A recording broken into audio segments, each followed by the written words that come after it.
Oh, Father, we praise your holy name. We worship you. We praise your greatness. Hallelujah. Hallelujah.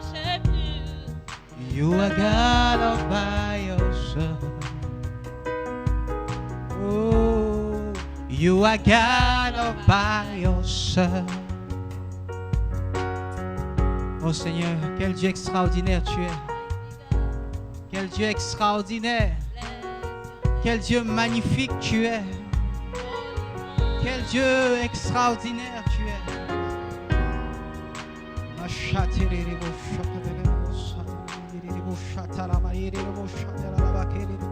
Oui Seigneur, nous voulons te célébrer.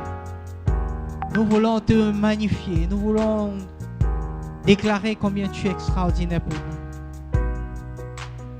Seigneur, tu es Dieu de par toi-même. Alléluia. Oui, célèbre, célèbre. Age to wait, you still all creation. Shout your name. You are God. You are God. Oh, célèbre-le pour qui il est pour toi. For who you are, my Savior, my ruler, my provision. Oh, you are God all by yourself. Oh, you are God all by yourself. One more time, for who you are. For who you are, I bless your name. For who you are, I worship you. You are God. Yes, you are God.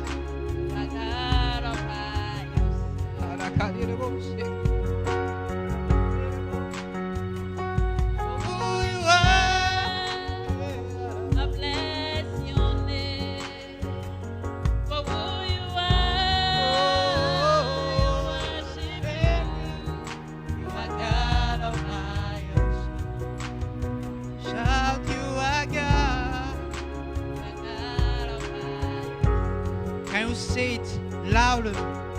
For who you are,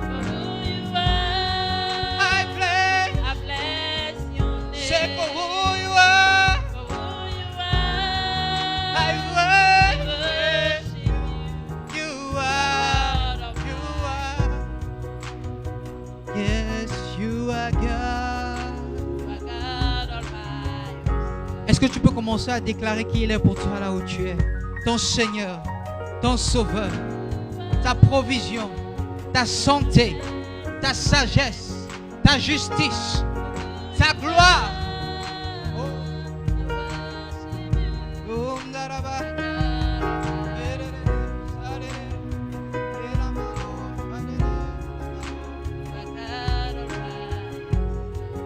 Oh Seigneur, nous te célébrons. Dieu éternel, nous te magnifions. Nous te magnifions. Oh, la massare de vache. Oui, célèbre. Célèbre qui il est pour toi, bien-aimé. La richesse qu'il est pour toi. La gloire qu'il est pour toi. La sagesse qu'il est pour toi.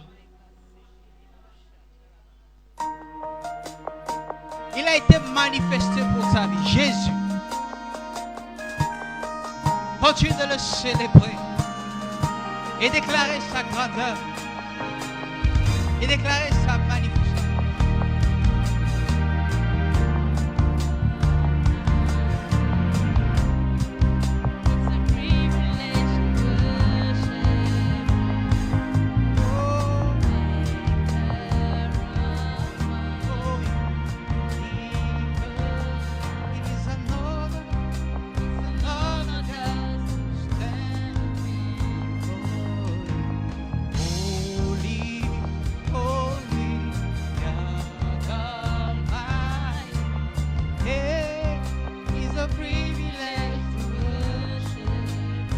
maker of all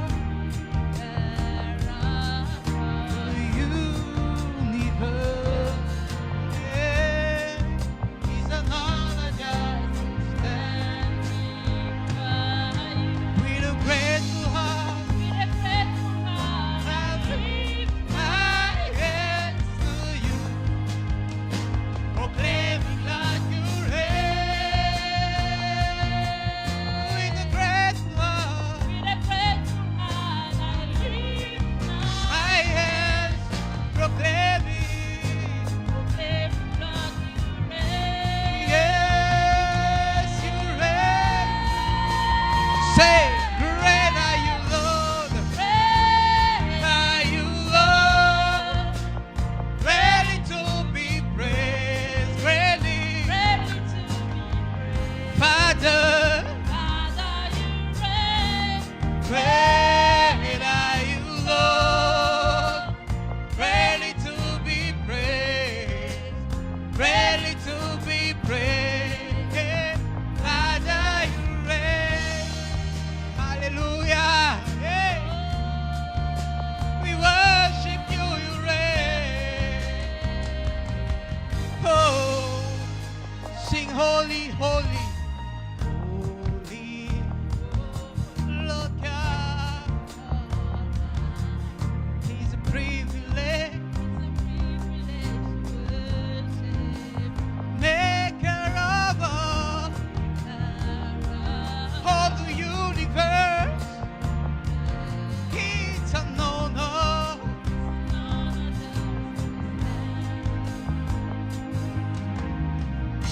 Holy, holy.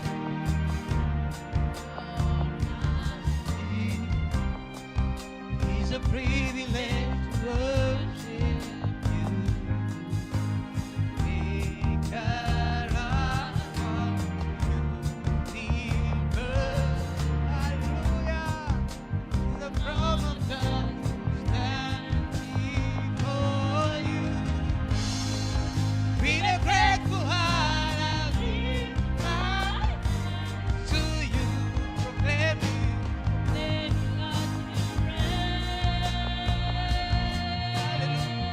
yeah. With a grateful heart, I lift my hands,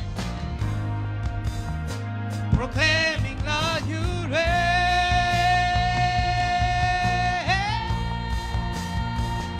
Say, great, great are you, Lord. Ready to be praised, ready. Father, great are you, Lord. Ready to be praised, ready to be praised.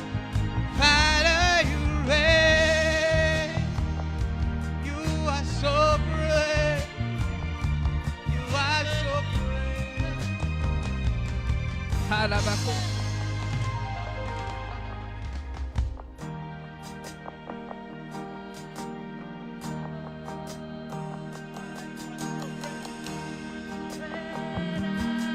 Là où tu es, célèbre la grandeur de ton roi.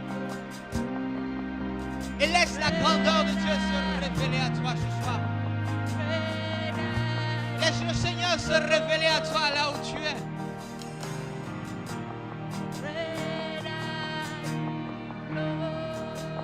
Alors que tu déclares que le Seigneur est grand, il y a un changement dans l'atmosphère.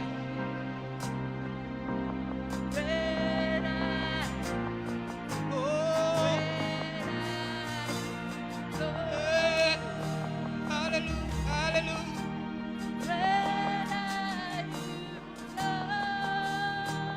Oh, you are so great. Great are you, Lord. Oh, yes, God. Great are you, Lord.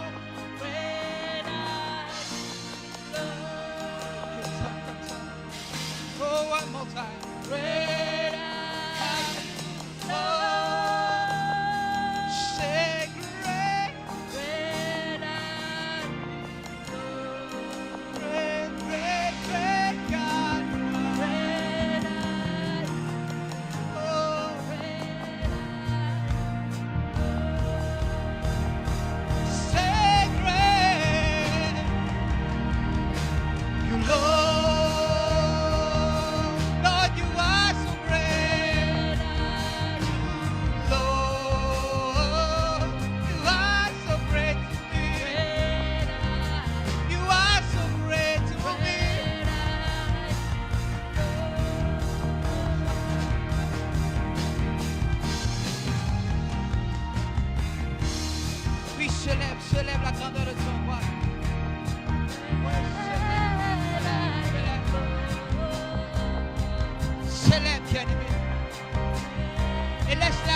Dieu te submerger. Laisse la présence du Seigneur te submerger. Laisse l'onction de Dieu te saisir là où tu es. Laisse le règne de Dieu s'établir sur toi, en toi. Laisse son onction couler. Laisse sa présence te saturer.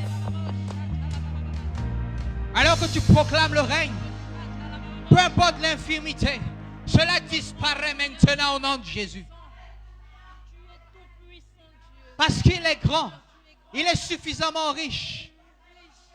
C'est pourquoi tu dois témoigner.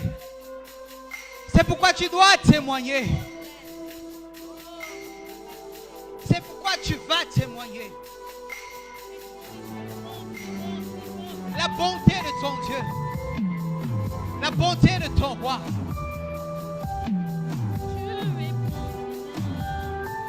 Alors laisse le Seigneur te combler. Laisse le Seigneur te faire rire de joie ce soir.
Est-ce qu'il y a quelqu'un de reconnaissant ce soir?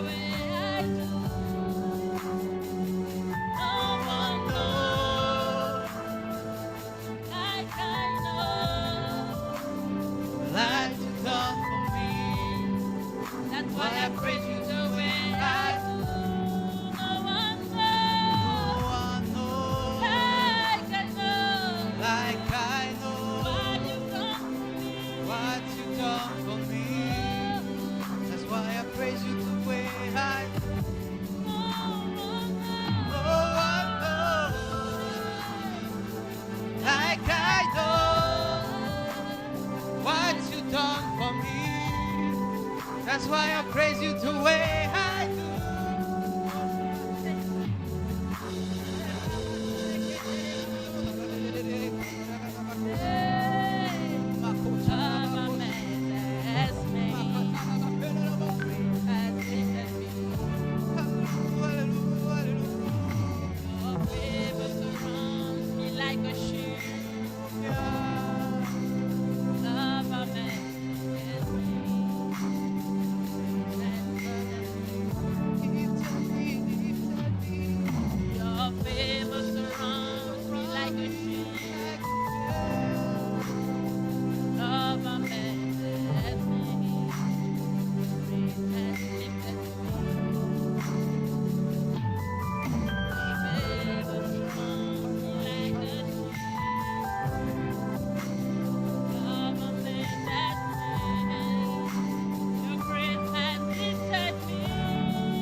He's so great.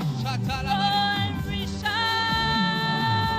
That's why I sing. Oh God, That's why I dance. celebrate you loud. I shout for joy.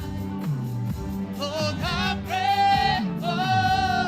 That's why. I sing, That's why. I dance, Oh, that's why. I shout for joy. Lord, I'm grateful. That's why. I sing, That's why. I dance, Lord God. I shout for joy. Lord, I'm grateful. That's why. That That is why I dance, oh God, I dance, and I shout for joy. I'm grateful. It is why. I say, That is why. I dance, I shout for joy. Lord, I'm grateful. That's why. Lord, I sing every day, and I dance now for you, Lord God. And I shout for joy, celebrate my victory. Lord, I'm so grateful.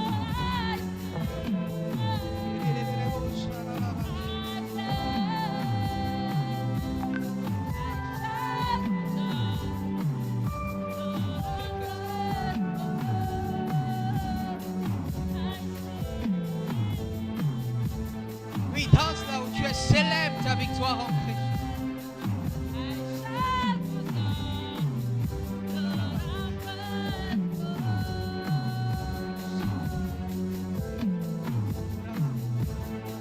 Célèbre. Continue de célébrer bien.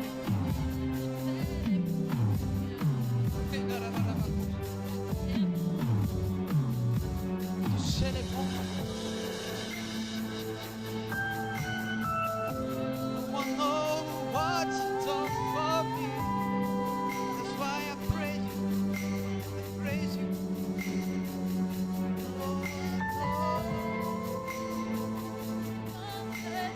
Oh, je sais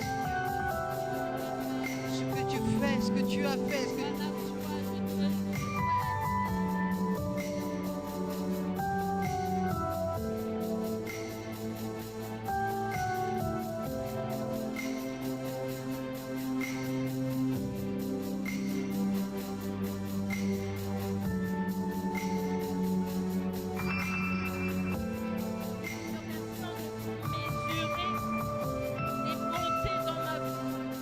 Même pas moi. C'est pourquoi je te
belongs to you.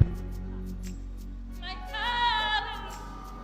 My hallelujah belongs to you. My hallelujah to you, My Lord. hallelujah belongs to Oh, you. You deserve it. You deserve it. You deserve it. You deserve it. All of the glory belongs to you. All of the glory belongs to you. All the glory belongs to you. All the glory belongs to you. You deserve it. You deserve it. You deserve it. You deserve it. Say hallelujah. Hallelujah. Hallelujah. Hallelujah. Hallelujah. Hallelujah. Hallelujah. All the glory. All the glory. All the honor. All the honor. All the praise. All the praise. You deserve it. You deserve it. You deserve You love. deserve it. You deserve it. Oui, Père, ce matin, ce soir, nous apprécions ta grandeur. Tu mérites toute notre louange, tu mérites toute notre célébration, tu mérites toute notre acclamation. Ce soir, nous reconnaissons que personne n'est semblable à toi, personne n'est comparable à toi. Merci d'être celui-là pour nous. Merci d'être ce vaillant héros, ce vaillant guerrier, ce vaillant soldat, ce vaillant Père. Cette autorité suprême dans nos vies. Merci Père, merci, merci, merci. Alléluia, alléluia. Alléluia. Père, merci, merci pour ta parole dans nos vies. Merci pour l'entrée de ta parole. Tandis que nous écoutons ta parole, elle apporte ce qu'elle dit qu'elle apporte. Elle fait ce qu'elle dit qu'elle fait. Merci pour la vie en abondance. Merci pour la sécurité. Merci pour la paix. Merci pour la santé dans laquelle nous sommes. Nous nous tenons dans la santé. Merci. Merci de régner. Merci. Merci. Merci pour ce moment. Alléluia. Amen. Bonsoir à tous. Bienvenue à notre programme d'impact dans la parole. Nous allons ce soir entrer dans les profondeurs de la parole. Je voudrais nous saluer, quel que soit le lieu où nous sommes, la ville dans laquelle nous sommes, le pays dans lequel nous sommes. Nous sommes le mercredi, un jour merveilleux. Alléluia. C'est également le deuxième jour de notre programme de jeûne et de prière. Nous avons commencé depuis hier et nous terminons vendredi. Alléluia. C'est un programme où nous comptons les victoires du Seigneur, où nous voyons ces victoires dans nos vies, dans chaque aspect de nos vies. Amen. Et nous sommes déjà très contents parce que nous avons vu ce que le Seigneur a commencé de faire. Et nous savons que jusqu'à vendredi, cela sera compté en dizaines de milliers. Amen, amen. Alléluia. Alors, nous allons continuer dans ce que nous avons commencé la dernière fois. Nous avons commencé à parler de 7 églises et nous avons dit que c'était en fait des étapes à travers lesquelles l'église, que ce soit le corps ou même l'individu particulier, les 7 étapes à travers lesquelles, n'est-ce pas, nous grandissons. Amen. Et ce soir, nous allons aller dans la seconde église. Déjà, en revenant sur la première église, parlant de l'église d'Éphèse, nous avons précisé que c'est une église qui n'avait pas toujours eu à s'abreuver au niveau de l'arbre, en prenant, n'est-ce pas, la promesse qui était faite par le Seigneur Jésus, en disant celui qui vaincra, il lui sera donné de manger de l'arbre. Amen. Alléluia. Et en repartant donc dans le contexte de l'arbre, nous nous sommes rendus compte que Adam et Ève n'avaient pas mangé l'arbre. de la vie. Ils avaient plutôt mangé l'arbre de la connaissance du bien et du mal.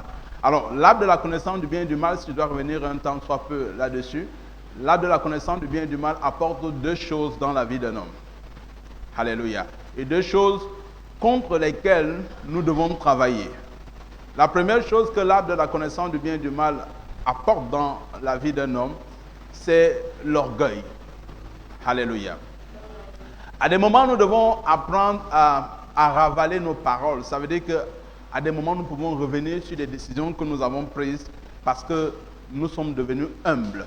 Oui, il est possible, la révélation est progressive. Ça veut dire que ce que nous connaissons maintenant, il est possible que demain soit obsolète. Nous ne puissions plus connaître cela réellement. Il est même possible que tout ce qu'on nous a enseigné dans le passé ne soit pas fondamentalement biblique. Alléluia. Et l'orgueil nous empêche de franchir ce pas. Oui, l'orgueil, c'est ce sentiment, ou alors cette attitude simplement qui nous fait penser que nous sommes autosuffisants dans nos vies personnelles. Or, lorsqu'on est humble, on peut revenir, on peut ravaler ses paroles. C'est-à-dire que quel que soit ce qu'on a dit par le passé, on peut dire, je me repens, je pensais que c'était comme ça, maintenant je change d'attitude ou alors je change de conduite. Amen. Et l'arbre de la connaissance du bien et du mal ne permet pas cela. La deuxième chose que l'arbre de la connaissance du bien et du mal apporte, et contre laquelle nous devons combattre, c'est l'indépendance. Vous verrez ce qui s'est passé dans la vie d'Adam et Ève, c'est qu'ils ont, à travers la connaissance du bien et du mal, ils ont appris à être indépendants. Ils n'ont plus progressé avec le Seigneur au point de revenir à chaque moment à ses pieds pour lui demander comment la chose devait être faite. Alléluia. Et je crois que les uns les autres, même dans notre moment de croissance, dans nos différentes étapes de croissance, à des moments, nous pouvons penser que Dieu est une donnée que nous maîtrisons. Alors que Dieu, c'est une donnée que nous ne maîtrisons pas. Dieu est au-delà même de la donnée. Ça veut dire que Dieu, ce n'est pas une équation qu'on peut résoudre. Alléluia. C'est pourquoi il faut toujours revenir à ses pieds pour lui demander comment opérer, comment nous conduire, quelle que soit la situation. Et c'est désolant parce que, justement, l'une des grandes difficultés du peuple de Dieu, c'est de savoir la direction à prendre. Alléluia. Et chaque chose que nous faisons dans la vie, que ce soit le travail, que ce soit la maison, que ce soit les foyers, tout ce que nous faisons dans la vie a besoin d'une direction. Donc, il faut apprendre à venir au pied du Seigneur et lui demander quelle est la direction à prendre. Et je crois, parce que son esprit demeure à nous, pour ceux qui sont enfants de Dieu, que la direction est donnée exactement. Alléluia. Donc voilà les deux choses contre lesquelles nous devons combattre, l'orgueil et l'indépendance. Amen. Et c'est ça que Adam et Ève devaient combattre tout le temps. Mais ils n'ont pas, à cause de ce qu'ils n'avaient pas mangé de l'arbre de la vie, ils ne pouvaient pas s'abreuver à la source de la vie, qui est l'expression, n'est-ce pas, du Seigneur Jésus. Alléluia. Alors, allons à la prochaine église, parlant de l'église de Smyrne. J'aimerais que quelqu'un m'aide à lire dans Apocalypse 2, du chapitre 9, du verset 2. Pardonnez-moi, du verset 9, pardon.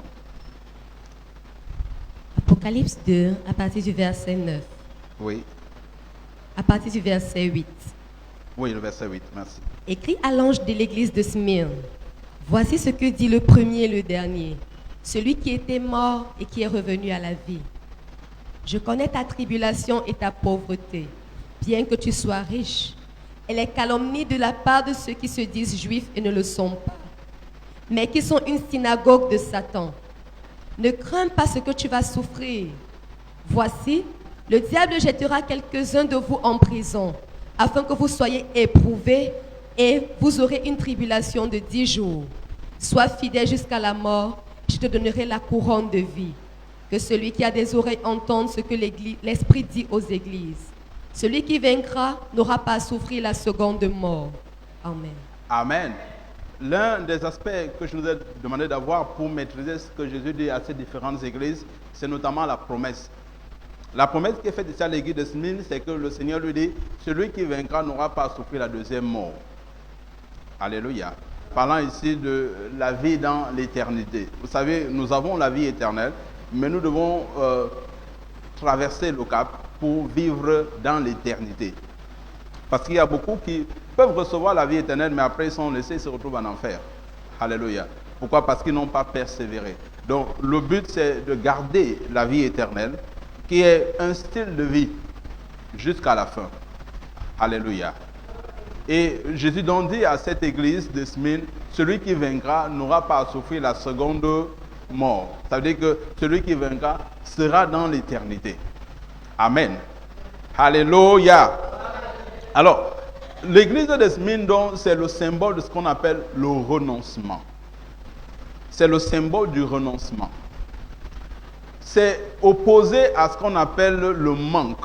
Vous savez, il y a une grosse, et ça, on va le comprendre ce soir, il y a une grosse différence entre renoncer à quelque chose et manquer quelque chose. On peut renoncer à une chose parce qu'on manque cette chose. Alléluia. On peut renoncer à une chose parce que cette chose nous manque. Or, ici c'est l'inverse.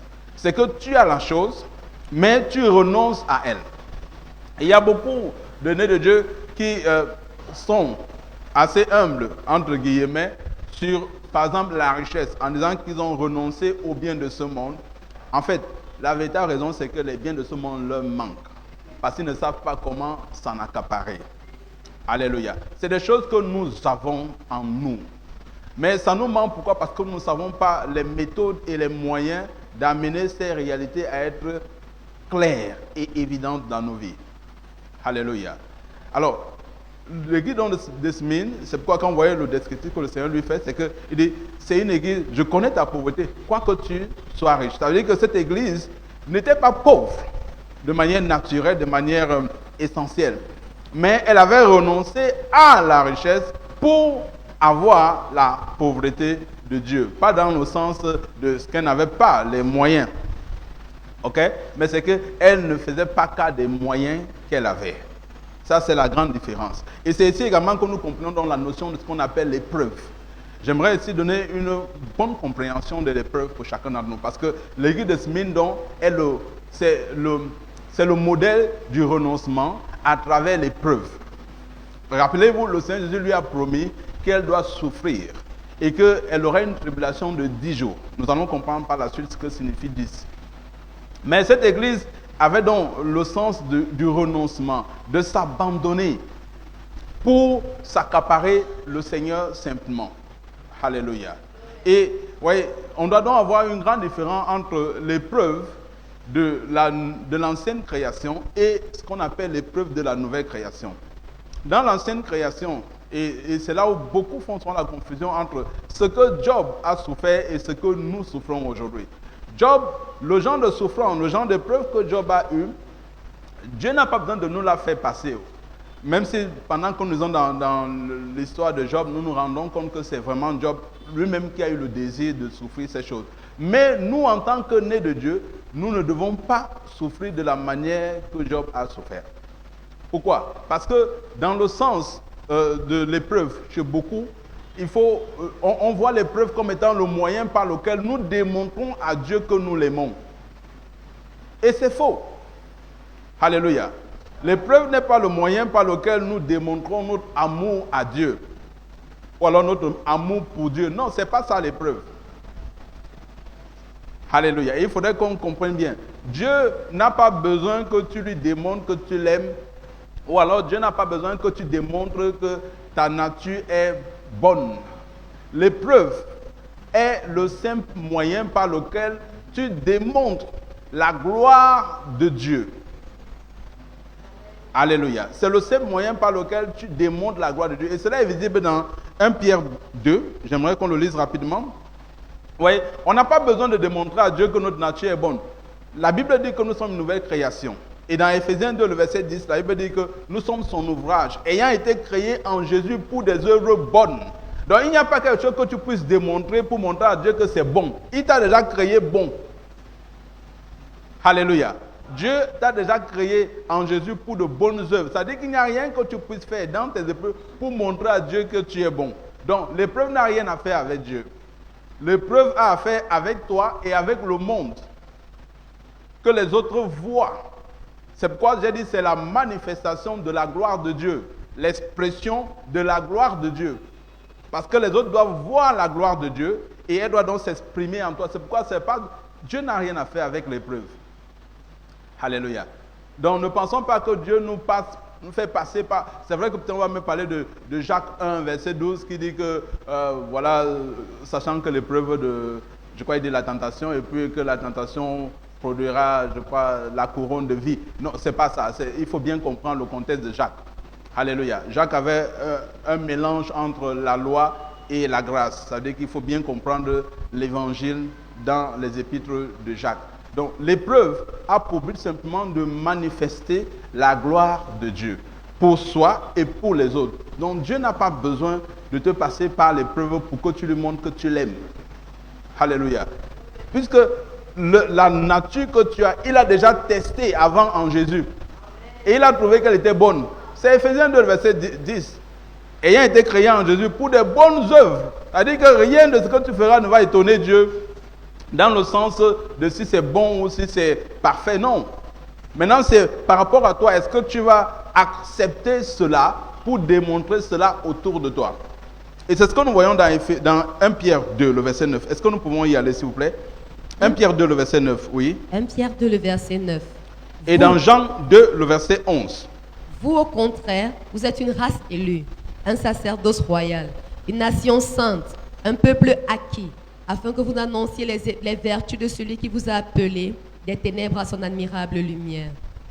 Amen. Oui, continue. Mais je crois oui, vas-y, reprends. Dans la version anglaise, il y a une meilleure compréhension.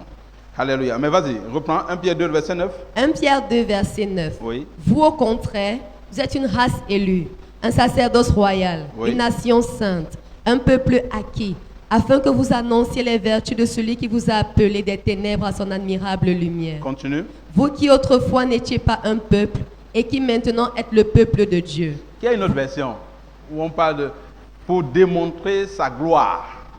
Alléluia. Je crois que nos versions françaises ont... Mais dans les vertus là, en fait, on parle de la gloire. Quand on dit, j'allais de démontrer les vertus. Annoncer les vertus, c'est démontrer la gloire de Dieu. Tout ce qu'il est... Parce que les hommes ont besoin de voir cela. Dieu n'a pas besoin de voir. C'est les hommes qui ont besoin de voir. C'est pourquoi dans 2 Corinthiens 5, verset 17 et 19, il dit quoi? Nous sommes les ambassadeurs. Nous réconcilions. Nous démontrons aux hommes. Ils n'ont jamais vu Dieu. Par notre manière de nous manifester, donc, nous démontrons aux hommes comment Dieu est. Ils veulent voir la bonté, nous démontrons la bonté. Ils veulent voir la douceur, nous démontrons la douceur. Et c'est ça le but de l'épreuve. L'épreuve est là pour nous amener à démontrer les vertus de Dieu. Alléluia. Pas pour montrer, Dieu n'a rien à faire avec ça. Alléluia. Regardez un exemple du Seigneur Jésus je crois, dans Jean 2, oui, le verset 11. Est-ce que nous pouvons lire? Jean 2, le verset 11. Il est écrit, tel fut à Cana, en Galilée, le premier des signes miraculeux que fit Jésus. Il manifesta sa gloire et ses disciples crurent en lui. Il manifesta sa gloire et ses disciples crurent en lui. Jésus, la Bible dit qu'il a manifesté sa gloire. Est-ce qu'on a entendu les sons de trompette ou encore une colonne de feu? Non. Il a juste changé de l'eau en vin. Et la Bible dit qu'il a manifesté la gloire. Pourquoi? Parce que c'était un caractère de Dieu qui démontrait à travers ce miracle. Il n'y avait pas de vin dans une fête et il l'a apporté. C'est une bonté qu'il a manifestée. Il a manifesté la bonté de Dieu pour ce couple. Alléluia. Il a démontré la gloire de Dieu à travers un caractère qui s'est manifesté bien sûr par un miracle, le changement d'eau en vin. Il a démontré la gloire de Dieu. Et la Bible dit qu'à ce moment, les disciples ont cru en lui. Ils le suivaient depuis, mais ils n'avaient pas. Au moment là, dès qu'il a manifesté, alléluia, les disciples ont cru en lui. Amen. Alléluia. Alors, pourquoi est-ce que nous parlons donc de l'épreuve? Parce que justement, quand nous voyons dans l'église de Smyrne, la Bible parle, le Seigneur Jésus dit, tu souffriras et puis tu auras 10 jours de tribulation. Alors, 10, c'est le chiffre de l'épreuve. Alléluia. Le chiffre de l'épreuve. Quand vous voyez dans toutes les expressions de 10 dans la parole de Dieu, vous verrez toujours qu'il y a l'épreuve pour la gloire. L'épreuve pour un caractère meilleur. Alléluia. Regardez par exemple, que ce soit en Égypte, les 10 plaies, les 10 jours, les 10 portes, les 10 vierges, les 10 drachmes, les 10 talents, les 10... Il y a tellement 10. Ça démontre l'épreuve. L'épreuve qui doit culminer en 12, qui est le gouvernement divin. C'est-à-dire qu'on passe par l'épreuve pour arriver au gouvernement divin. Alors, ça m'amène donc à... On passe par 10 pour arriver à 12. Ça m'amène donc à revenir à ce niveau sur ce que nous avons vu il y a cela quelque temps, les 10 portes. Les 10 portes du temple, de la ville qui avait été rebâtie par Néhémie. Vous vous rappelez dans l'Ancien Testament, dans le livre de Néhémie. Alléluia. Donc on va revenir là, mais avant qu'on y aille, lisons rapidement Matthieu 16, verset 18, Psaume 87, verset 2. Matthieu 7, verset 18. Oui. Matthieu 16, Matthieu 16, verset 18. verset 18. Psaume 87, verset 2. Et moi, je te dis que tu es Pierre, et que sur cette pierre je bâtirai mon église, et que les portes du séjour des morts ne prévaudront point contre elle. Amen. Alléluia. Psaume 87, le verset 2. La ville de Sion, l'Éternel l'aime plus que toutes les demeures de Jacob. Amen. Amen. Alors, quand on a laissé l'église d'Éphèse, c'est-à-dire que c'est des étapes, quand on a laissé l'église d'Éphèse, où on déguste, on est ramené à l'arbre de la vie, la prochaine étape, c'est de manifester la gloire. Et pour manifester la gloire, il faut le chiffre 10. Et dans les 10 jours que l'église de Smyrne par lesquelles l'église de Smyrne doit passer, il doit donc avoir 10 portes qu'elle doit franchir pour manifester totalement la gloire. Et vous verrez que après l'église de Smyrne, il y a une autre église qui a un autre caractère. Nous n'allons pas voir ça aujourd'hui, mais c'est comme je dis, c'est des étapes. Donc on quitte le moment où nous sommes accrochés au Seigneur pour vivre l'épreuve. On part du tout nouveau converti pour quelqu'un qui doit commencer à dévoiler la gloire à travers l'épreuve. C'est quoi, vous voyez, à cette église de Smyrne, Jésus ne fait pas de reproche. Pourquoi? Parce qu'elle doit subir le temps de démontrer ce qu'elle est réellement. Il ne lui fait pas de reproche.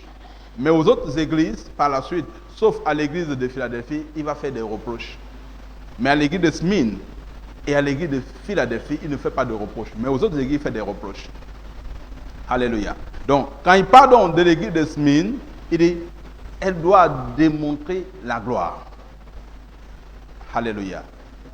Alors, allons donc dans le Matthieu 7, verset 18, il dit, Satan certainement il va jeter quelques-uns d'entre vous en prison, vous allez souffrir pendant 10 jours, mais il avait déjà rassuré dans Matthieu 7, verset 18, je bâtirai mon église et les portes du séjour des morts ne prévaudront point contre elle. Alors, quelle porte donc? On a donc la réponse à travers les différentes portes par lesquelles l'église de Smyrne doit passer. Et c'est pourquoi je vous ramène à Néhémie 3, où nous allons voir quelques portes aujourd'hui et nous allons continuer demain. Alléluia. Mais nous allons déjà voir les 3 premières portes et ce qu'elles signifient réellement. Et vous verrez que dans chacune de ces portes, il y a à l'opposé une épreuve de Satan. Alléluia. Dans chacune des portes que nous allons voir aujourd'hui, à l'opposé, il y a une épreuve de Satan. Donc les 10 jours que l'église de Smyrne doit traverser, elle doit subir des épreuves de la part de Satan. Et chaque porte donc l'amène à démontrer la gloire. Amen. Alléluia. Alors la première porte, Allons dans Néhémie 3. Néhémie 3. Oui, dans Néhémie 3. Néhémie 3 au chapitre 3, verset 1. Néhémie 3, verset Oui. 1. Eliashib, le souverain sacrificateur, se leva avec ses frères, les sacrificateurs, et il bâtit la porte des brebis. Il la consacrait et en posèrent les battants. Il la consacrait depuis la tour de Méa jusqu'à la tour de Anaël. À côté d'Eliashib, bâtirent les hommes de Jéricho. À côté Alléluia. Verset 1. Ils bâtirent la première porte qu'on appelle la porte des brebis. Vous savez, c'est le contexte où Néhémie est en train de rentrer avec tout Israël après leur captivité à Babylone et puis avec les Mèdes et les Perses. Ils sont donc en train de rentrer selon la parole que le Seigneur avait dite par Jérémie en disant que 70 ans plus tard, ils devaient rentrer dans leur pays d'origine. Mais quand ils rentrent dans le pays, ils se rendent compte que tout avait été détruit en fait parce que pendant les différentes périodes de leur déportation, les différents rois avaient détruit chacun pour sa part. L'un venait détruire les murs, un autre détruisait le temple, un autre détruisait la maison du roi et ainsi de suite. Donc la ville était en ruine. Alléluia. Et pour rebâtir donc la ville, il fallait commencer par rebâtir les murailles de la ville. Parce que les murailles parlent, n'est-ce pas, des fortifications. Et chaque fortification donc avait différentes portes par lesquelles certains éléments devaient passer. Et si vous vous rappelez, nous avons lu dans 1 Pierre 2, au verset 9, que nous sommes une race élue, un sacerdoce royal, un édifice spirituel, chargé de démontrer les vertus de Dieu. Alors, ces 10 portes donc expriment donc les différentes vertus de Dieu que nous devons démontrer. Et à l'opposé, nous avons des épreuves par lesquelles le diable nous fait passer. Et dès que nous traversons cette épreuve, c'est un moyen de démontrer la vertu de Dieu. J'espère que vous comprenez bien le lien entre l'église d'Éphèse, à qui le Seigneur Jésus demande de rentrer dans son premier amour. Le premier amour qui est quoi? Qui est s'approcher de Jésus. Revenir à l'arbre. Revenir à l'arbre. Pourquoi? Parce que des choses étaient devenues, la vie chrétienne était devenue un peu comme la routine. C'est comme je dit au départ, il y a des personnes qui ont pensé que Dieu c'est une donnée. Il ne va plus dans les profondeurs, dans la vie, la dynamique de Dieu. Mais il pense que Dieu c'est une donnée. Dieu c'est aller à l'église, Dieu c'est lire la Bible et puis on dort. Non, c'est pas ça. Dieu c'est dans une relation dynamique, une relation qui se construit. Ce n'est pas juste venir à l'église à 10h le dimanche et peut-être le mercredi à 19h et peut-être le vendredi à 19h. Ce n'est pas ça simplement Dieu. Dieu est au-delà. Dieu c'est une personne avec qui on doit entrer dans une relation. Et une relation qui est dynamique. C'est ça qu'il demande à l'église d'Éphèse. Je veux une relation dynamique. Et à partir de cette relation dynamique, alors il te fait passer par les épreuves où tu démontres sa gloire. Mais tu ne peux pas passer par les épreuves si tu n'as pas bâti cette relation dynamique. C'est pourquoi il dit à l'église d'Éphèse, il est important que tu rentres à ton premier amour. Pourquoi? Parce qu'on a besoin d'aller à un autre endroit qu'on appelle l'épreuve. J'ai besoin que tu puises à l'arbre de la vie. Parce que je dois te faire passer par l'épreuve. Le symbole de l'église de Smyrne. Je vous ai dit que c'était juste des noms des églises qui étaient locales, mais ça représente en fait les différentes étapes, non seulement de la croissance de chacun d'entre nous, mais également de la croissance du corps de Christ. Alléluia. À travers tous les âges de l'église. Alors, cette église donc de Smyrne, la première porte par laquelle elle passe, c'est la porte des brebis. Amen. Et qu'est-ce qu'il y a dans la porte des brebis? Remarquez la première chose qu'il y a dans la porte des brebis, c'est que c'est la seule porte qui a été bâtie par des sacrificateurs. La porte des brebis est bâtie par les sacrificateurs. Le souverain sacrificateur lui-même. Pourquoi? Parce que c'est la porte des brebis qui ouvre la voie à ce qu'on appelle offrir son corps comme un sacrifice vivant. saint, agréable à Dieu. Ce qui est un culte favorable. Alléluia. Et vous savez que celui qui était chargé du culte, c'était qui? Le souverain. C'est pourquoi c'était lui-même qui devait bâtir cette porte. C'est lui en propre.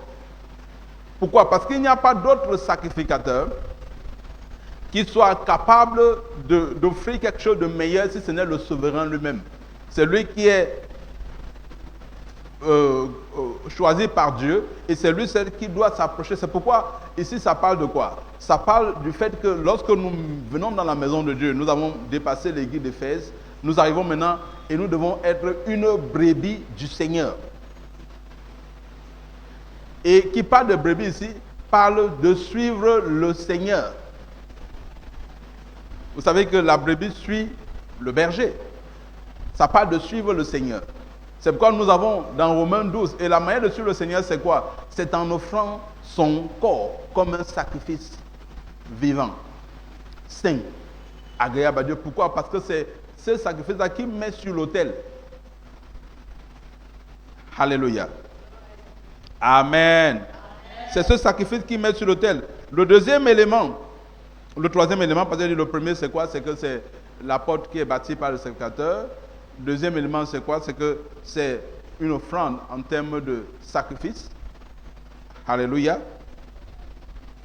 Amen. Troisième élément, c'est de suivre comme une brebis. Quatrième élément, c'est le lieu de la discipline. La porte de la brebis, c'est le lieu de la discipline où on apprend à nous soumettre à l'autorité qui est devant nous. Parce que le lieu dans lequel tu es, tu dois t'enraciner. Je m'amusais à dire la dernière fois qu'il y a des gens qui sont devenus des superviseurs d'église. Ils vont d'église en église, d'église en église. Mais en fait, Dieu veut que quand tu es dans une église et que la parole t'est enseignée, que tu sois planté dans cette église. Parce qu'en fait, tu es une plantation de l'Éternel.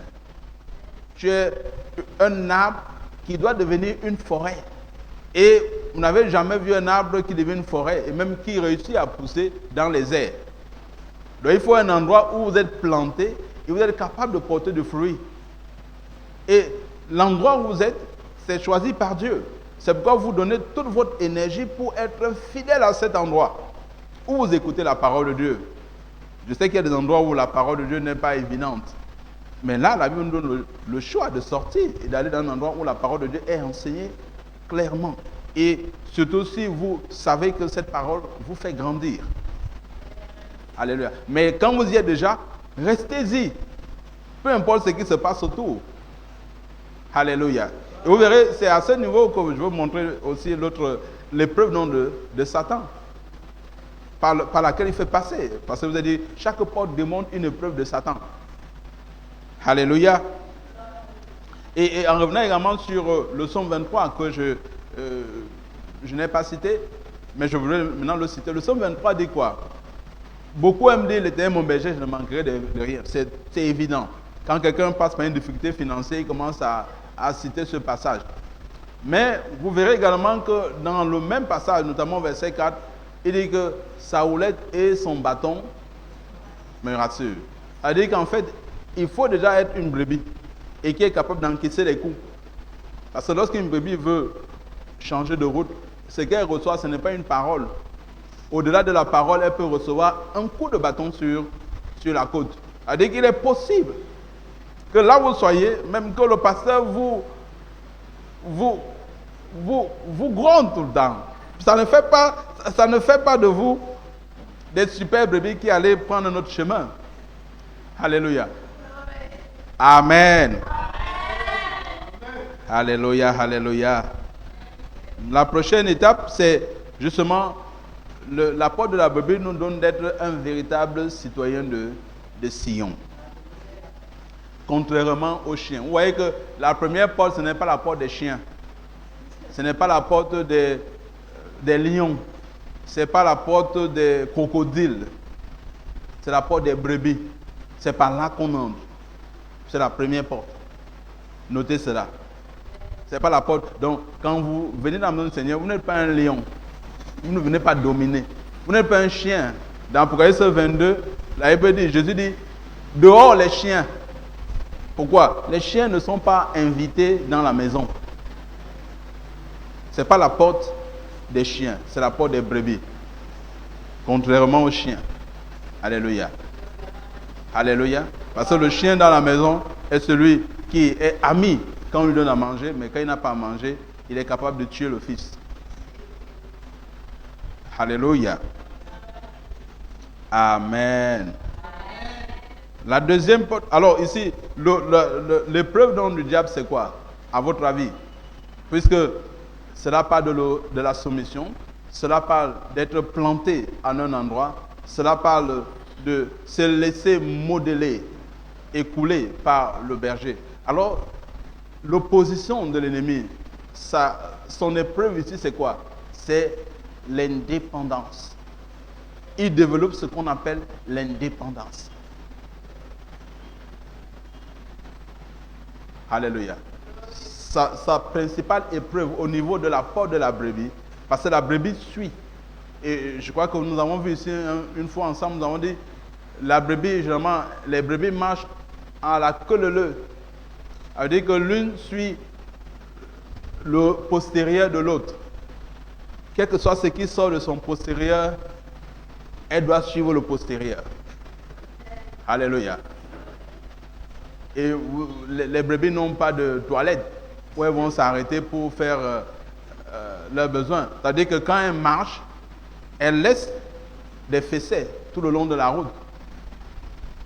Elles urinent tout le long de la route. Mais les brebis qui sont derrière encaissent beaucoup. Mais elles ne changent pas pour autant de direction. On entend souvent des personnes dire non, telle église, le pasteur enseigne bien, mais les fidèles ne sont pas bons. Non. Si tu suis la brebis qui est devant toi, peu importe ce qu'elle laisse derrière soi, continue à écouter la voix du maître. Alléluia. Amen. Ça vous évitera d'être superviseur d'église, un poste qui n'existe pas au ciel. Alors, la deuxième porte, c'est la porte des poissons. Néhémie 3. Le verset 3. Oui, vas-y. Néhémie 3, le verset 3. Les fils de Séna bâtirent la porte des poissons. Ils la couvrirent et en posèrent les battants, les verrous et les barres. Amen. Alors, la deuxième porte qui est la porte des poissons, on peut voir une expression dans le Nouveau Testament, notamment dans Matthieu 4, le verset 18 à 19. C'est Jésus qui parle à ses disciples, notamment à Pierre et Jean et Jacques, lorsqu'ils ont fini de pécher. Quand Jésus produit un autre miracle devant eux, ça c'est dans un autre contexte, Jésus produit un miracle devant eux. Ce qui se produit, c'est quoi? C'est que il se lève, il regarde le Seigneur et Jésus dit, il vient se mettre autour de lui. Jésus leur dit, suivez-moi. Voilà, il dit, suis-moi, il dit à Pierre, et je ferai de toi un pêcheur d'hommes. Alléluia. Le lien dans cette expression, c'est quoi? C'est que la porte des poissons parle donc de cette vie de gagneur d'âme. Vous voyez, nous partons de la porte des brebis, où les brebis doivent suivre le berger. Et dans l'image de suivre le berger, Jésus dit dans Matthieu 4, versets 18 à 19, « Suis-moi et je ferai de toi un pêcheur d'hommes. » C'est-à-dire que la suite logique de la porte des brebis, c'est la porte des poissons. On quitte le fait d'être simplement soumis dans une église, d'écouter les enseignements pour commencer à devenir un gagneur d'âme. Un gagneur d'âme. C'est ça la porte des poissons. C'est là où on commence à vivre une vie de reproduction. Alléluia. Alléluia. Donc c'est le gagneur d'âme. Ça c'est le premier élément. Le deuxième élément, c'est que tu deviens participant au business personnel de Dieu. Vous savez, le gain des âmes, c'est le business personnel de Dieu. C'est le business dans lequel Dieu lui-même est inclus. Alléluia. Rappelez-vous ce que l'apôtre Paul nous dit dans 1 Timothée 2. Il dit car Dieu veut que tous les hommes, là nous avons clairement la volonté de Dieu précisée. Dieu veut que tous les hommes soient sauvés. Ça veut dire que quand tu travailles à sauver tous les hommes, tu parles avec Dieu lui-même. C'est son projet personnel.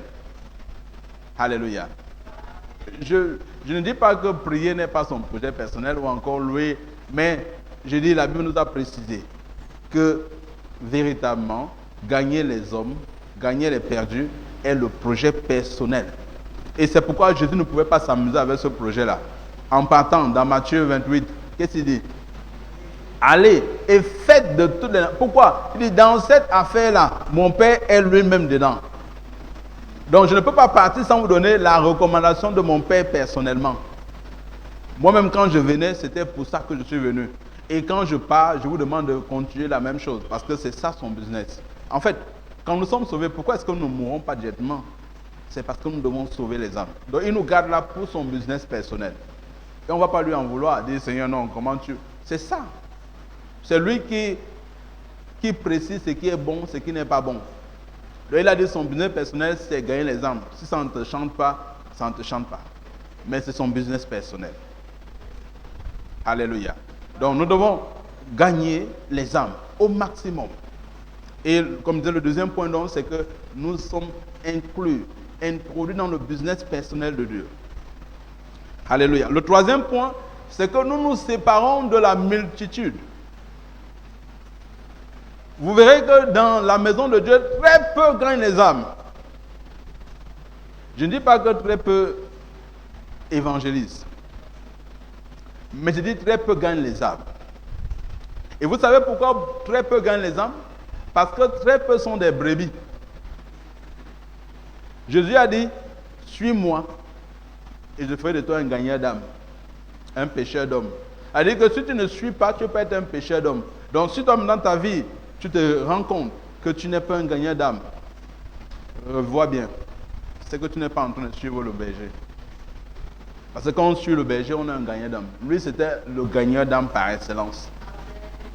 Alléluia. En quelques temps, il avait déjà 5000 personnes qui le suivaient. Jésus a créé le meute dans une ville. Alléluia. Alors qu'il n'avait aucun titre. Donc il était gagneur d'âme par excellence. En le suivant, il va t'enseigner toutes les techniques, comment gagner les âmes. Et j'ai dit comment est-ce qu'on le suit plus haut, à la porte des brebis. Alléluia. Et donc, gagner les âmes donc, nous permet de nous séparer de la multitude. Parce que la multitude ne gagne pas les âmes. Alléluia. Et nous voyons le même exemple dans Nombre 11. Vous savez, l'une des choses qui a été un problème pour le peuple d'Israël, même je vais dire la chose principale qui a été un problème pour eux, c'est que le peuple d'Israël était sorti, ils n'étaient pas simplement le peuple d'Israël, ils sont sortis avec les Égyptiens. Peut-être on a souvent perdu ça de vue, mais vous voyez, le peuple d'Israël, il y avait des Égyptiens parmi. Et quand vous voyez dans Nombre 11, les étrangers qui étaient dans le peuple d'Israël, ce sont eux qui ont causé les principaux problèmes à Israël. C'est toujours eux qui amenaient le peuple à non seulement adorer d'autres dieux, comme par exemple l'histoire de la formation ou encore l'adoration du dieu, le veau d'or, alléluia, ou même l'histoire de ces femmes qu'on avait introduites avec Balaam. Le peuple d'Israël, foncièrement, craignait Dieu. Mais à cause de la multitude qui était parmi eux, ils n'avaient pas su faire la différence. Alléluia. La multitude donc les amenait à se compromettre. C'est pourquoi sortez de la multitude. Apprenez à suivre le maître. C'est la multitude qui a fait en sorte que lorsque Dieu leur a donné la manne, Dieu leur a donné en punition les cailles. Les cailles n'étaient pas le projet de Dieu pour Israël. Lisez dans Nombre 11. Les cailles étaient la punition. Dieu leur dit, vous allez manger des cailles et il en sortira même par vos narines. Est-ce que on peut vous donner un mets succulent en disant que ça sort par vos narines? Donc Dieu les punissait en leur envoyant les cailles. Pourquoi? Parce qu'ils disaient, la manne, on en a assez. Comment? Matin, midi, soir, on mange la manne. C'était l'arbre de la vie. Mais comme ils étaient habitués à manger leurs plats succulents en Égypte, Ils ne pouvaient donc pas se contenter juste de la manne. La multitude a dit non, on ne peut pas seulement se contenter de la manne, on ne connaît même pas ce pain-là. Et justement, ils ne connaissaient pas ce pain. Israël était habitué à ce pain parce que quand on voit la vie d'Abraham, quand on voit la vie d'Isaac et même de Jacob, c'était des choses qu'ils faisaient. Ils pratiquaient déjà ces pains sans levain. Alléluia. Donc ils savaient manger. Mais le peuple d'Égypte ne savait pas cela. C'est pourquoi ils ne pouvaient pas se satisfaire de cette manne. Ils ont dit, la manne, on en a assez. Et on leur a donc envoyé les cailles. En disant, mangez donc. Alléluia. Amen. Donc, séparez-vous de la multitude, bien-aimés, en gagnant les âmes. Séparez-vous de la multitude. Et la principale épreuve donc, du diable à ce niveau, c'est la plainte. Dans la porte de la brebis, la principale épreuve du diable, c'est l'indépendance. Dans la deuxième porte, la porte des brebis, la porte des poissons, pardon, la principale épreuve du diable, c'est la plainte. Beaucoup ne gagnent pas les âmes parce qu'ils se plaignent. Seigneur, comment est-ce que moi-même je peux aller prêcher à quelqu'un alors que moi-même je vis dans telle situation? Parce qu'ils n'ont pas été de bonnes brebis. Ils ne peuvent pas donc continuer. Une brebis, l'Éternel est mon berger, je ne manquerai de rien. Quand vous avez été une bonne brebis, bien assise, écoutant les enseignements de la parole, vous ne pouvez jamais être un mauvais gagneur d'âme. Vous serez un bon gagneur d'âme. C'est Dieu qui fait le travail pour nous. Ce n'est pas nous qui travaillons pour lui. Alléluia. Jésus disait, c'est le Père en moi, dans Jean 12, c'est le Père en moi qui fait les œuvres. Je vois ce que je vois faire le Père faire. C'est tout. Alléluia. La dernière porte que nous allons voir ce soir, c'est la vieille porte. Dans Néhémie 3, le verset 6.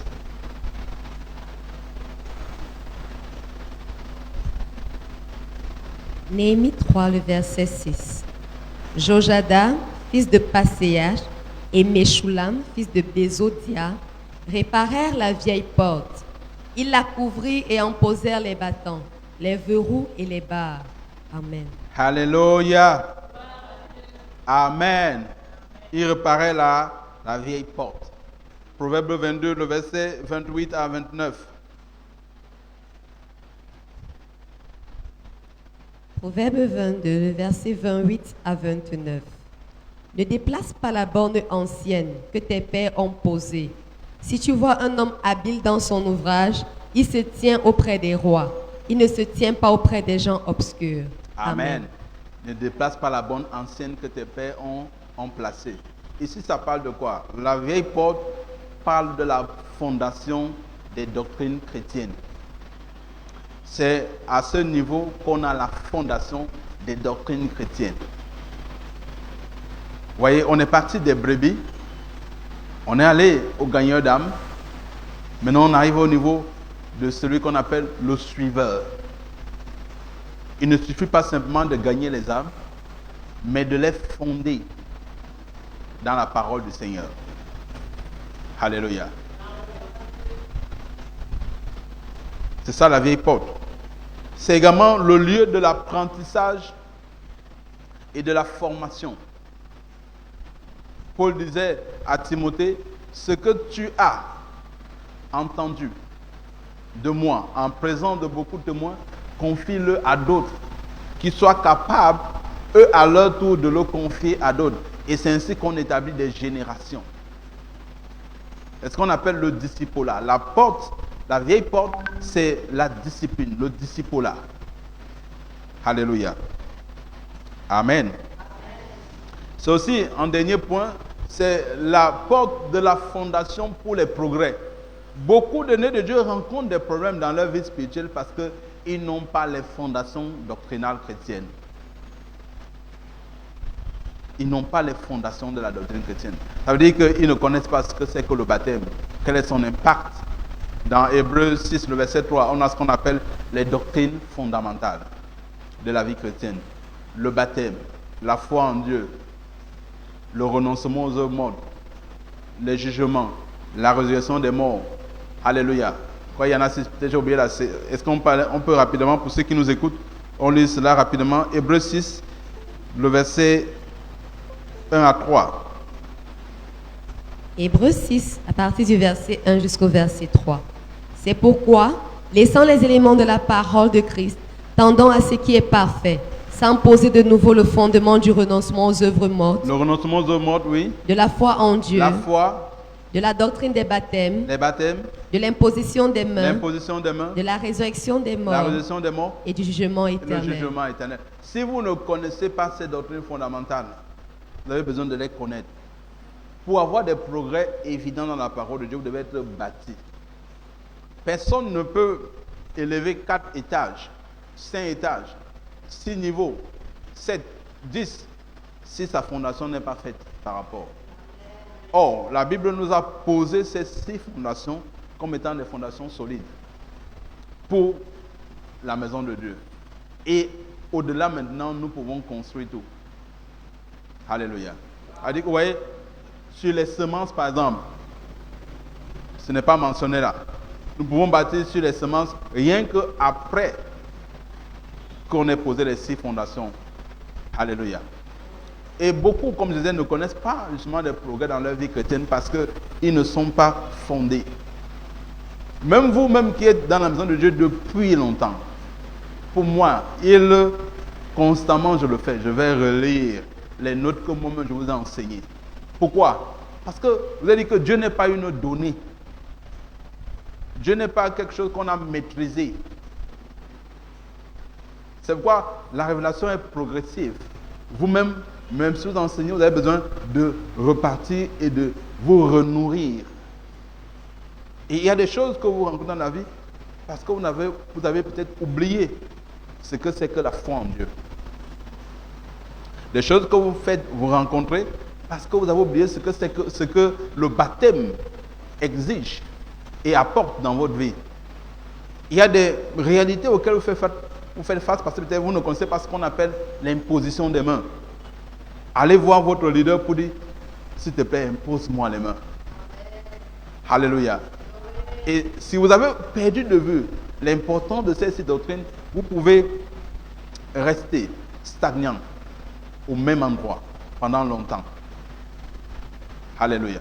Donc, même si ces doctrines sont progressives, même si ces portes, sont progressives, la porte de la brebis, la porte des poissons, la vieille porte, vous devez, vous-même, même si vous êtes ancien dans la maison de Dieu, vous devez à chaque moment revenir. Est-ce que ce que j'ai eu à la porte des brebis, est-ce que c'est encore dans ma vie?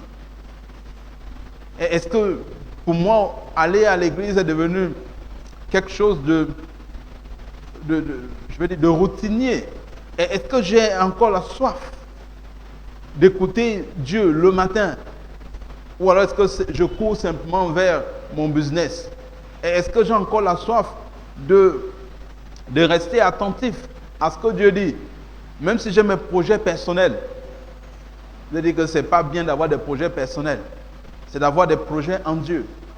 C'est pourquoi au fur et à mesure, Dieu va enlever ses projets personnels. Parce que ce sont ces projets qui marchent. Aucun de vos projets ne peut entrer dans les cieux. Quel que soit leur éclat sur la terre. Aucun de vos projets, aucun accomplissement que vous avez personnellement ne peut entrer dans les cieux. Parce que ce que vous avez fait personnellement, d'aucuns même ont déjà fait, ils sont allés en enfer. Alléluia. Personne n'a fait de grands succès à l'Allemagne comme Hitler l'a fait. Personne n'a réalisé de ce gros potentiel du développement de l'Allemagne en quelques 4 ans. Il l'a fait en quelques temps. Mais vous voyez, il est parti. Je sais qu'il est en enfer. Alléluia. Tu ne peux pas tuer les Juifs et tu vas au ciel. Ça, c'est pas possible. Alléluia. Je ne suis pas juge, mais je suis juge. Alléluia. Donc, c'est pas possible. C'est pas possible. Vous ne pouvez pas faire, vos accomplissements personnels ne peuvent pas vous amener au ciel. Ça, notez-le, précisez-le dans votre cœur. Dites-le, vous, chaque matin. Aucun projet que je fais. C'est pourquoi vous apprenez à écouter de Dieu. Vous êtes attentif à ce qu'il dit. Chaque matin avant de sortir. C'est pourquoi la méditation est fondamentale.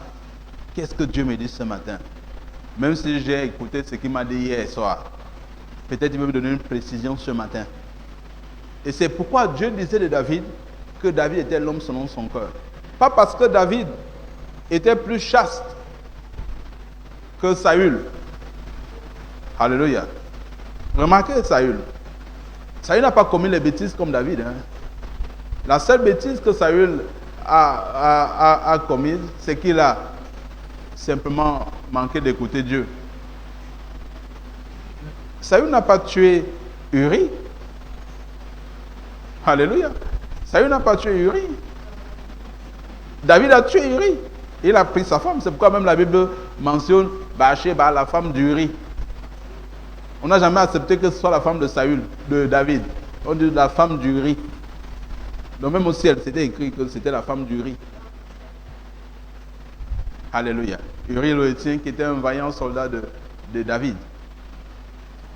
Mais Dieu dit c'était l'homme selon son cœur. Pourquoi? Parce que David dit, le matin, il éveille mon âme, il éveille mon oreille et j'écoute. Comme une biche soupire après des courants d'eau, ainsi mon âme soupire. Et c'est ça que David savait faire. Alléluia. C'est pourquoi Dieu dit, ça c'est l'homme selon mon cœur, parce qu'il écoute les battements de mon cœur. Même si après je dis, il n'a pas bien fait, mais il va quand même courir, se repentir et dire, je vais encore mieux faire. Et c'est dans tout cela que David a voulu bâtir une maison selon le standard de Dieu. Mais Dieu lui a dit, non, je ne veux pas qu'on mette dans les annales que quelqu'un qui a versé le sang a bâti ma maison. Il faudrait quelqu'un qui n'a pas versé le sang. Alléluia. Sinon ça peut entacher à la réputation de ma maison. Voilà la seule chose qui a fait en sorte que David ne bâtisse pas le temple, le tabernacle, le temple de Dieu. Alléluia. Alléluia. J'espère que ce soir vous avez été instruit et que la parole de Dieu vous a transformé.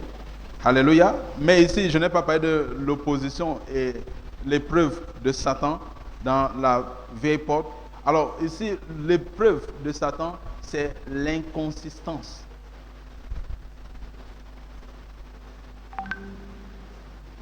L'inconsistance. Ne pas être consistant dans la parole. C'est-à-dire que tu deviens quelqu'un. Rappelez-vous ce que Éphésiens 4, verset 11 jusqu'à 18 nous dit. Afin que nous ne soyons pas des enfants emportés par tout vent de doctrine. C'est ce qu'on appelle l'inconsistance. Quelqu'un qui est inconsistant. Telle doctrine sort, il est là. Telle autre sort, il est là. On vous dit aujourd'hui que non, votre christianisme est basé sur ce que vous buvez le sel ou pas, sur ce que vous oignez avec de l'huile d'olive ou pas, sur ce que vous mangez les pommes ou pas, et vous allez vacillant. Non, c'est pas ça. Les fondations de la doctrine chrétienne sont bien dans votre cœur parce que vous avez été une brebis qui les a écoutées et qui a appris à les partager aux autres. Alléluia. Alléluia, alléluia. Est-ce que nous pouvons élever la voix, bénir le Seigneur pour ces paroles? Nous avons juste vu 3 portes ce soir. Nous terminerons les autres portes demain. Il y en a 7 que nous devons encore voir demain parce qu'il y a 10 au total qui donnent une impression de ce que les 10 épreuves, les 10 jours d'épreuves par lesquels le diable devait faire passer l'église de Smyrne, c'est une réalité pour vous. Chaque né de Dieu passe par ces différentes étapes. Et je dis, peu importe si tu es à un autre niveau, tu as besoin de revoir ces étapes par lesquelles tu es passé pour te donner d'être davantage solide et ferme et consistant dans la parole du Seigneur. Élève la voix, bénis le Seigneur. Bénis-le pour sa parole. Prie en langue, bénis-le pour sa parole. Parce que lorsqu'elle vient, elle apporte ce qu'elle apporte. Elle ne revient pas sans avoir accompli ce pourquoi elle est sortie. Isaïe 55 nous le dit. Je suis dans Jean 6, verset 63. Ces paroles sont esprit et vie. La parole est sortie, elle doit apporter un changement dans ta vie. Elle ne peut pas te laisser neutre. Elle ne peut pas te laisser comme ça. Elle n'est pas venue au hasard. Mais elle apporte un changement. Elle apporte un changement, un accomplissement dans ta vie. Elle ne peut pas te laisser indifférent.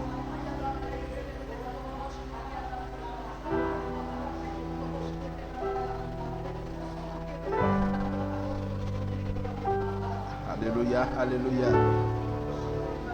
Oh, merci, Père, merci. Ta parole n'est pas vaine. Elle ne sera jamais vaine. Elle apporte, elle est efficace, elle est vivante. Elle apporte la réalité, elle apporte la réalité divine dans nos cœurs. Merci pour le changement. Merci pour tous les bénéfices que nous avons désormais. Oh Père, merci. Merci, parce que quelles que soient les épreuves, nous démontrons ta gloire. Nous démontrons ta gloire. Nous démontrons ta gloire. Nous démontrons ta gloire. Nous démontrons ta gloire. Merci, merci Père, merci. Merci pour ton esprit. Merci pour ton esprit. Merci pour ta grâce. Alléluia, alléluia. Alors peut-être tu es là, tu m'écoutes ce soir et tu n'as jamais rencontré le Seigneur Jésus. Tu ne l'as jamais invité dans ta vie comme Seigneur et Sauveur. Je te parle également ce soir. C'est une opportunité pour toi certainement de faire la paix. La paix avec Dieu. C'est mon travail de le faire. Alléluia. Ce n'est pas de trop tous les soirs. C'est mon travail de le faire. Je dois gagner les âmes. Et tu es parmi ces âmes qui doivent être gagnées pour le royaume. C'est pourquoi Jésus est venu, pour gagner les âmes. Si tu n'es pas encore une brebis dans la maison du Seigneur, il est possible pour toi d'être une brebis. Dès ce soir, ne renvoie pas à demain.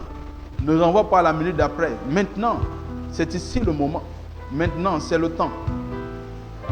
Pour lui, dans 2 Corinthiens, il dit c'est maintenant le moment. C'est pas plus tard. Alors tu peux simplement le faire selon la parole du Seigneur qui dit dans Romains 10, verset 9 à 10. Confesse de ta bouche, Seigneur Jésus. Tu crois dans ton cœur que Dieu l'a donné dans les morts. Tu seras sauvé. Il dit car c'est en croyant du cœur qu'on parvient à la justice. Et en confessant de la bouche qu'on parvient au salut. Donc en confessant de ta bouche ce que tu crois dans ton cœur, tu es sauvé et tu es justifié. Et je peux t'aider à le faire ce soir. Rien que parce que tu répètes cette prière avec moi de manière sincère. Pendant que je vais déclarer ces paroles de manière sincère, tu peux le faire. Et tu vas inviter Jésus dans ta vie. Tu vas recevoir la vie éternelle. Tu peux dire avec moi, Seigneur Jésus, ce soir j'ai compris que tu es le berger que je dois suivre. Je reçois la vie éternelle maintenant. Dans mon esprit, je reçois le pardon et la rédemption de tous mes péchés.